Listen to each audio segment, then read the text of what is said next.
ఓం గం గణపతయే నమః. అందరికీ నమస్కారం. మనం ఏ పని మొదలుపెట్టినా అందులో ఎలాంటి విఘ్నాలు కలగకూడదని విఘ్నాలకు అధిపతి అయిన విఘ్నేశ్వరుడిని పూజిస్తాం. మరి అసలు అంతమంది దేవీ దేవతలు ఉండగా వినాయకుడికే విఘ్నాధిపత్యం ఎందుకు దక్కింది? వినాయకుడికే ఏనుగు తల ఎందుకు ఉంది? సమంతకమణి కథ ఏమిటి? వినాయక చవితి ఎందుకు జరుపుకుంటాం? అసలు లంబోదరుడి కథ ఏమిటి? ఈ విషయాలన్నీ నేను మీకు తెలియజేస్తాను. వీడియో ఎక్కడా స్కిప్ చేయకుండా చివరి వరకు చూడండి.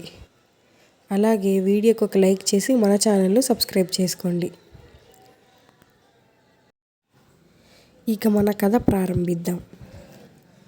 పూర్వం చంద్రవంశానికి చెందిన ధర్మరాజు జూదంలో రాజ్యాన్ని అంతటినీ పోగొట్టుకొని భార్యాతమ్ములతో వనవాసం చేస్తూ ఒకరోజు నైమిషారణ్యానికి చేరుకుంటాడు. ఆ సమయంలో సూత మహర్షి తన శిష్యులకు వేదాంగాలను బోధిస్తుండగా సూత మహర్షి దగ్గరకు వెళ్ళిన ధర్మరాజు ఆయనకు నమస్కరించి, అయ్యా, మేము రాజ్యాన్ని సమస్త సంపదను కోల్పోయి ఇలా కట్టుబట్టలతో మిగిలాం. మరలా మా పూర్వ వైభవం మాకు వచ్చే విధంగా ఏదైనా వ్రతం ఉంటే చెప్పమని అడిగాడు. అప్పుడు సూత మహర్షి ధర్మరాజుతో, మీరు భాద్రపద శుద్ధ చవితి నాడు భక్తి శ్రద్ధలతో వినాయక వ్రతం చేస్తే మీ కష్టాలన్నీ తొలగిపోతాయని చెప్పాడు. అప్పుడు ధర్మరాజు ఎంతో సంతోషించి ఆ వ్రతం ఎలా చేయాలో చెప్పమంటాడు. అప్పుడు సూత మహర్షి వారికి వినాయక కథ చెప్పటం మొదలు పెడతాడు. పూర్వం గజాసురుడు అనే రాక్షసుడు ఉండేవాడు. ఆ గజాసురుడు పరమేశ్వరుడి సాక్షాత్కారం కోసం ఘోర తపస్సు చేస్తాడు. గజాసురుడు తపస్సుకు ప్రసన్నుడైన పరమేశ్వరుడు అతని ఎదుట ప్రత్యక్షమయ్యి ఏ వరం కావాలో కోరుకోమని అడుగుతాడు. శివుని సాక్షాత్కారంతో ఎంతో సంతోషించిన గజాసురుడు, స్వామి, నీవు ఎల్లప్పుడూ నా చెంతనే, నా ఉదరంలోనే ఉండే విధంగా వరం ఇవ్వమని కోరతాడు. భక్తులు అడిగినది ఏదైనా కాదనలేని భోళాశంకరుడు గజాసురుడు అడిగిన వరాన్ని అనుగ్రహిస్తాడు. శివుడు గజాసురుడి ఉదరంలో బందీగా ఉన్నాడని తెలుసుకున్న పార్వతీదేవి వైకుంఠానికి చేరి ఎలాగైనా తన భర్తను తీసుకురమ్మని విష్ణుమూర్తిని ప్రార్థిస్తుంది. నీ భర్తను ఎలాగైనా బయటకు తీసుకువస్తానని పార్వతీదేవికి అభయం ఇచ్చిన విష్ణుమూర్తి బ్రహ్మదేవతలతో చర్చిస్తాడు. గజాసురుడి బారి నుంచి పరమేశ్వరుని రక్షించడానికి గంగిరెద్దు మేళమే సరైనదని భావించిన బ్రహ్మాది దేవతలు నందీశ్వరుడిని గంగిరెద్దులా అలంకరించి తలా ఒక వాయిద్యం చేత పట్టుకొని ఆ గంగిరెద్దును ఆడిస్తూ గజాసురుడి దగ్గరకు వెళతారు. గంగిరెద్దు మేళగాళ్ళ వేషంలో ఉన్న బ్రహ్మాది దేవతలు ఎంతో అందంగా ఆడిస్తుండడం చూసిన గజాసురుడు, ఏం కావాలో కోరుకోండి అని మీకు ఏం కావాలన్నా ఇస్తానని చెబుతాడు. అప్పుడు గంగిరెద్దు మేళగాడి వేషంలో ఉన్న శ్రీహరి గజాసురుడిని చేరి, ఓ గజాసురా, ఇది శివుడి వాహనమైన నంది నీ దగ్గర నుండి పరమశివుడిని తీసుకుని వెళ్ళటానికి ఇక్కడికి వచ్చింది. దానికి నీ ఉదరంలో ఉన్న పరమేశ్వరుడిని అప్పగించు అని చెప్పింది. అప్పుడు గజాసురుడు ఒక్కసారిగా ఉలిక్కిపడి తన ఎదుట ఉన్నది రాక్షస కులాంతకుడు అయిన శ్రీహరి అని గుర్తించి ఇక తనకు మరణం తప్పదని అనుకొని తన ఉదరంలో ఉన్న పరమేశ్వరుడిని, స్వామి, ఇక నాకు మరణ సమయం ఆసన్నమైంది. నేను ప్రాణాలు విడిచిన తరువాత నా శిరస్సు త్రిలోక పూజితమగునట్లు, నా చర్మం నీవు నిరంతరం ధరించినట్లు ఆశీర్వదించమని అడుగుతాడు. దానికి పరమేశ్వరుడు సమ్మతిస్తాడు. ఇక విష్ణుమూర్తి నందిని ప్రేరేపించడంతో గజాసురుడి మీదకి ఒక్క ఉరుకున ఉరికి అతని పొట్ట చీల్చేస్తుంది. దాంతో పరమేశ్వరుడు గజాసురుడి ఉదరం నుంచి బయటకు వస్తాడు. గజాసురుడి చెర నుండి శివుడు బయటికి రావడంతో బ్రహ్మాది దేవతలంతా ఎంతో సంతోషిస్తారు. వారి వారి పురములకు వెళ్ళగా పరమేశ్వరుడు నంది ఎక్కి కైలాసానికి చేరుకుంటాడు. శివుడు వస్తున్నాడని తెలుసుకున్న పార్వతీదేవి అభ్యంగల స్నానం చేయటానికి సిద్ధమవుతుంది. తన వంటికి నలుగు పిండి అద్దుకుంటూ ఉంటుంది. శివుడి గురించి ఆలోచిస్తూ పరధ్యానంలో ఒక ప్రతిమను చేస్తుంది. ఆ ప్రతిమను చూస్తూ ఎంతో ఆనందిస్తున్న పార్వతీదేవి దానికి ప్రాణం ఇవ్వాలనే ఆలోచన వస్తుంది. తన తండ్రి పర్వతరాజు ఉపదేశించిన గణేష మంత్రాన్ని ఉపదేశించి దానికి ప్రాణప్రతిష్ఠ చేస్తుంది. దీంతో ఆ ప్రతిమ ఎంతో అందమైన బాలుడిగా మారుతుంది. ముద్దులొలికే ఆ బాలుడిని చూసి ఎంతో సంబరపడిన పార్వతీదేవి పుత్రోత్సాహంతో ఆ బాలుడిని దగ్గరకు తీసుకొని ముద్దాడి, నాయనా, నేను వచ్చే వరకు ఇక్కడే ద్వారం దగ్గర ఉండు. ఇతరులు ఎవరూ లోనికి రాకుండా చూడు. నేను అభ్యంగల స్నానం చేసి వస్తాను అని చెప్పి గణేశుడిని వాకిట ఎదుట నుంచి వెళుతుంది. ఇంతలో కైలాసం నుంచి వచ్చిన పరమశివుడు పార్వతీదేవిని కలవడానికి ఆమె అభ్యంతర మందిరంలోకి వెళ్ళడానికి చూస్తాడు. దీంతో అక్కడే ఉన్న గణేశుడు శివుడిని లోనికి వెళ్ళనీయకుండా అడ్డుకుంటాడు. ఇద్దరి మధ్య మాటామాటా పెరుగుతుంది. దీంతో ఆగ్రహంతో రగిలిపోయిన పరమశివుడు గణేశుడిని శిరస్సును తన త్రిశూలంతో ఖండిస్తాడు.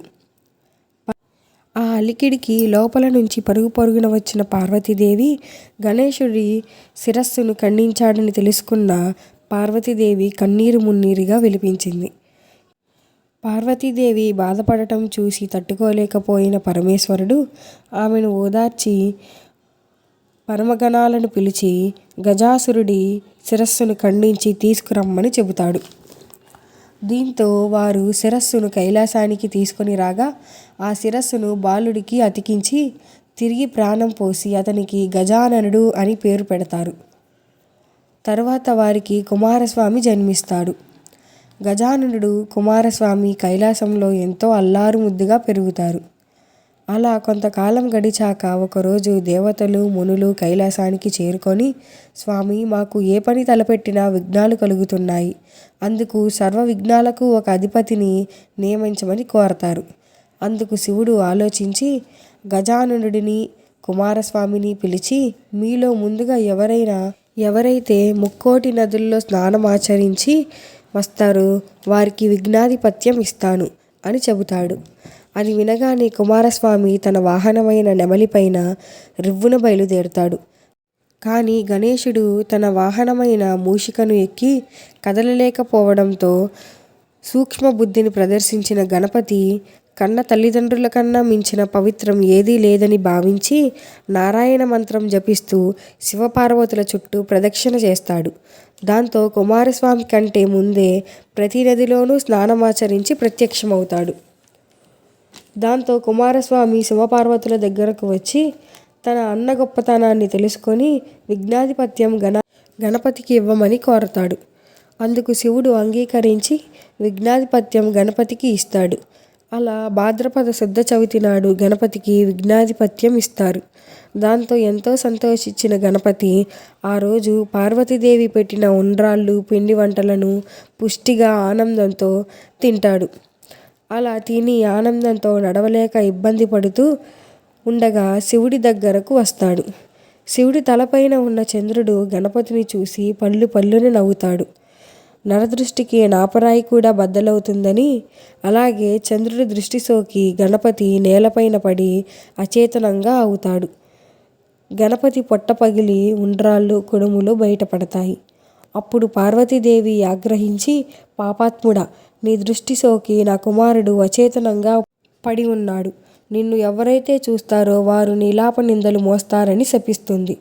అదే సమయంలో తమ భార్యలతో యజ్ఞం చేస్తున్న సప్తఋషులు అగ్నిగుండం చుట్టూ ప్రదక్షిణం చేస్తారు. అప్పుడు ఋషిపద్ములను చూసి అగ్నిదేవుడు మోహపడతాడు. ఇటు తన కోరిక తీరక అటు ఋషులు శపిస్తారేమో అని భావించి అలాగే బాధపడుతూ ఉంటాడు. తన భర్త పడుతున్న బాధ చూడలేక స్వాహాదేవి ఋషి పద్మునుల రూపంలో వెళ్ళి ఆయన కోరిక తీరుస్తుంది. ఈ విషయం తెలియని సప్తఋషులు అక్కడ ఉన్నది తమ భార్యలేనని భ్రమపడి వారిని విడిచిపెడతారు. ఇదంతా ఋషి పద్మునులు శాపగ్రస్తుడైన చంద్రుడిని చూడటం వలనే అని గ్రహించిన బ్రహ్మాది దేవతలు కైలాసానికి చేరి ముందుగా గజాననుడికి పునర్జీవితుడిని చేస్తాడు. అప్పుడు పార్వతీదేవి ఎంతో సంతోషిస్తూ బ్రహ్మాది దేవతలు పార్వతీదేవి సమీపించి ఋషి పద్మునుల గురించి నీలాపనిందల గురించి వివరించి, అమ్మా, నువ్వు చంద్రునికి ఇచ్చిన శాపం వలన ముల్లోకాలు అతలాకుతలం అవుతున్నాయి. దీనికి ఏదైనా మార్గం ఉంటే చెప్పండి అని అడుగుతారు. అప్పుడు పార్వతీదేవి గణపతి పునర్జీవుడు కావడంతో శాంతించి ఏ రోజైతే చంద్రుడు గణపతిని చూసి నవ్వుతాడో ఆ రోజు మాత్రం చంద్రుడిని చూడకూడదు. తన శాపాన్ని కొంత మార్చుకుంటుంది. ఆ రోజు నుండి ప్రజలందరూ భాద్రపద శుద్ధ చవితి నాడు చంద్రుడిని చూడకుండా జాగ్రత్త పడుతున్నారు. ఆ తర్వాత ద్వాపర యుగంలో ద్వారకలో నివసిస్తున్న కృష్ణుడి దగ్గరకు నారాయణుడు వస్తాడు. కాసేపు కుశల ప్రశ్నలు అయిన తరువాత భాద్రపద శుద్ధ చవితి నాడు చంద్రుడి యొక్క శాపం గురించి కృష్ణుడికి వివరిస్తాడు. ఈరోజు అస్సలు చంద్రుడిని చూడవద్దని, చూస్తే నీలాపనిందలు వస్తాయని చెప్తాడు. దీంతో కృష్ణుడు ఈరోజు చంద్రుడిని ఎవరూ చూడవద్దని ద్వారకాలో చాటింపు వేయిస్తాడు. ఆ రోజు కృష్ణుడు బయట కూర్చొని పాలు తాగుతుండగా పాలలో చంద్రుడి ప్రతిబింబం కనిపిస్తుంది.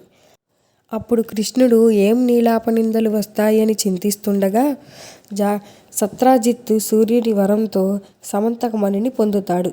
ఎంతో ఆనందంతో సత్రాజిత్తు కృష్ణుడి వద్దకు వచ్చి సమంతకమణి గురించి చెప్తాడు. అప్పుడు శ్రీకృష్ణుడు సమంతకమణి శక్తిని తెలుసుకొని దాన్ని కృష్ణుడికి ఇవ్వమని అడుగుతాడు. అందుకు సత్రాజిత్తు అంగీకరించడు. ఒకరోజు సత్రాజిత్తు తమ్ముడు రసేనుడు సమంతకమణిని ధరించి వేటకు వెళతాడు. అప్పుడు సింహం రసేనుడిని చంపి సమంతకమణిని నోట ఉంచుకొని వెళ్తుంది. సత్రాజిత్తు కృష్ణుడి వద్దకు వచ్చి తన తమ్ముడిని చంపింది తానే అని, సమంతకమణిని దొంగిలించాడని నింద వేస్తాడు. అప్పుడు కృష్ణుడు తాను చంద్రుడిని చూడటం వలనే ఈ నీలాపనింద కలిగిందని సమంతకమణిని వెతుకుతూ అడవిలోకి వెళతాడు. అప్పుడు రసేనుడు మృతదేహం అక్కడ పడి ఉంది. అక్కడ సింహం యొక్క అడుగులు కనబడతాయి. ఆ అడుగులను అనుసరించి వెళుతుండగా వేటకు వచ్చిన జాంబవంతుడు సింహాన్ని వేటాడి సమంతకమణిని తీసుకొని వెళ్ళి తన కూతురు జాంబవంతికి ఇస్తాడు. అడుగులను అనుసరించి వచ్చిన కృష్ణుడికి ఉయ్యాలకి సమంతకమణి వేలాడుతూ ఉంది. అది తీసుకొని వెళ్తుండగా జాంబవంతుడు అడ్డుకుంటాడు. అప్పుడు వారిద్దరి మధ్య 28 రోజుల పాటు యుద్ధం జరుగుతుంది. గాయాలతో జాంబవంతుడి శక్తి రోజురోజుకి తగ్గుతుంది. అప్పుడు జాంబవంతుడు తనతో యుద్ధం చేస్తుంది సాక్షాత్తు శ్రీరామచంద్రుడని భావించి ఆయనను క్షమించమని కోరి తన కూతురిని వివాహం చేసుకోమని కోరతాడు. సమంతకమణితో భార్యామణితో బయటకు వస్తాడు కృష్ణుడు. తన తప్పు తెలుసుకున్న సత్రాజిత్తు తన కూతురైన సత్యభామనిచ్చి వివాహం జరిపిస్తాడు. శ్రీకృష్ణుడు సత్యభామల కళ్యాణాన్ని కన్నులారా తిలకించిన బ్రహ్మాది దేవతలు వారిని ఆశీర్వదిస్తారు. స్వామి, మీరు సమర్థులు కాబట్టి మీ మీద పడ్డ నీలాపనిందలను పోగొట్టుకున్నారు. మరి సామాన్య ప్రజల పరిస్థితి ఏమిటి? ఏదైనా మార్గం చెప్పమని అడుగుతారు. అప్పుడు శ్రీకృష్ణుడు భాద్రపద శుద్ధ చవితి నాడు వినాయకుడిని యథావిధిగా పూజించి ఈ పూర్తి సమంతకమణి కథను విని శిరస్సు మీద అక్షింతలు జల్లుకుంటే చంద్రుడిని చూసినా ఏం కాదని చెప్తాడు. ఇంతటితో కథ సమాప్తం. వీడియోకి ఒక లైక్ చేసి మన ఛానల్ను సబ్స్క్రైబ్ చేసుకోండి. ధన్యవాదాలు.